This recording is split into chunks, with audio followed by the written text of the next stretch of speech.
bizim sadece sempozyum yapmak veya bildirileri tartışmak gibi bir niyetimiz yok. Elbette ki bu bildiriler bizim için çok kıymetli ama biz sempozyumla birlikte ortak ülkenin,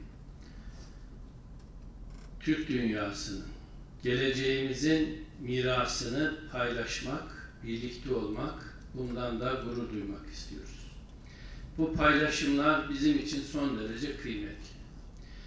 Aynı zamanda Manas Üniversitesi bir altın köprüdür. Bu köprü, bu kültürlerin, bu mirasın paylaşılmasındaki en önemli faktördür. Artık dünya bir dijitalleşme sürecine girdi. Her alanda dijitalleşme ve yapay zekanın farkındalığını görüyoruz. Bu konuda geç kalanlar tıpkı sanayi devrimini kaçıranlar gibi olacaktır. Onun için biz akademisyenler, bilim adamları bu çağın gereğini yakalayıp ona göre uygulamaya geçmek zorundayız ve gençlerimizi, sevgili gençlerimizi buna göre yetiştirmek durumundayız.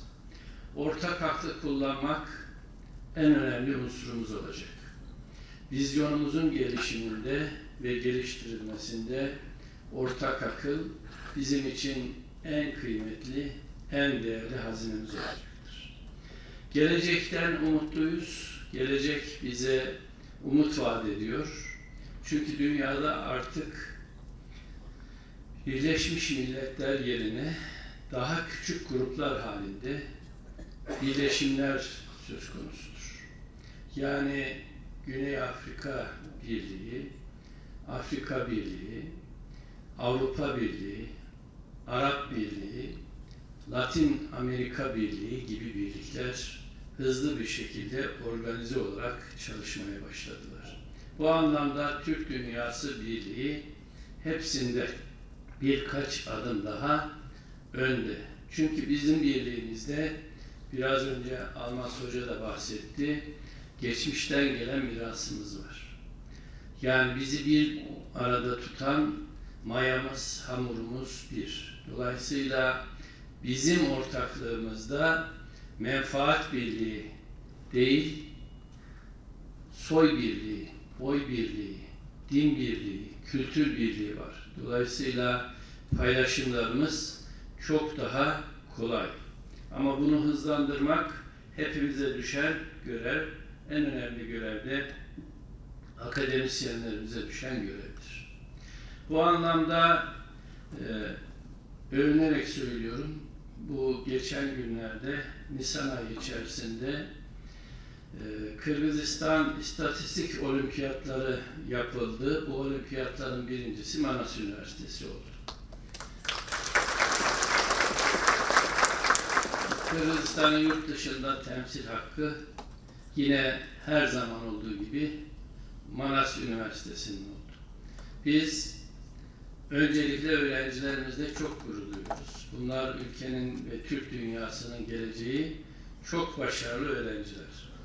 Dışarıdan gelen hocaların bize söylediği en önemli söz, öğrencilerinize ders anlatırken öğrenciliğin, hocalığın zevkini alıyoruz.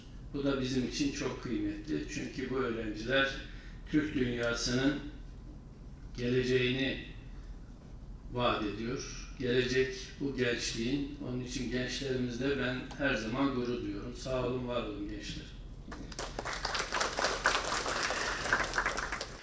Ал эми бул конференциянын атап тургандай, бул колдонмо экономика жана финансы.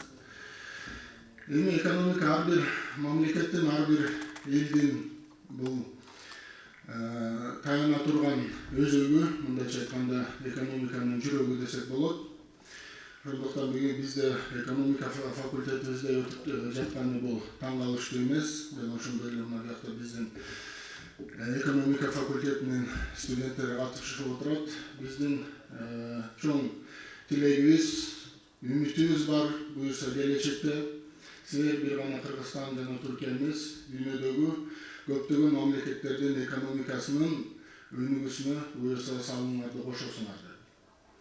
Биздин Кыргыз Түрк Манас университетинде алып жаткан билимиңер, сапаттуу билимиңер силерге буюрса жардамчы болот, өмүр бою кызматчы болот деп ишенебиз.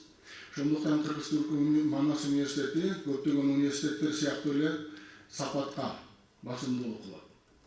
Мен муну эмнеге айтып жатам дегенде, ушул сыяктуу конференцияларга катышуу менен 4 жыл бою, биздин университетибизде 5 жыл бою эртең менен 8-ден келип, түштүн 2 чейинде жүрөсүңөр, агайлардын менен отурган профессорлордон билим алып атасыңар, тажрыйбасынан мындайча айтканда пайдаланып жатасыңар. Ошолордун баардыгы тең силерге керектүү. Аракетиңер талап кылынат.